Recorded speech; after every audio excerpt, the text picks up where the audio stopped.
একজন মুমিনের ঈমান ভঙ্গ হয়ে গেছে, নষ্ট হয়ে গেছে, আর ওই অবস্থায় সে নামাজ পড়েছে, রোজা করেছে, হজ করেছে, জাকাত দিচ্ছে, তসবিহ তেলাওয়াত, দান সাদকা খুব করছে, বলেন এগুলো তার কোনো কাজে আসবে? কোনো কাজে আসবে না।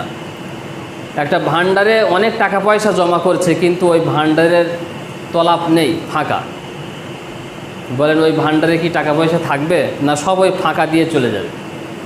তো ঠিক অনুরূপভাবে আপনার যদি ঈমান ভঙ্গ হয়ে যায় আর আপনি যদি না জানেন, আর ওই অবস্থায় নামাজ রোজা যা করেন না কেন এইগুলো কিছুই কাজে আসবে না, আপনার আমলনামার খাতা পুরো ফাঁকা হয়ে থাকে।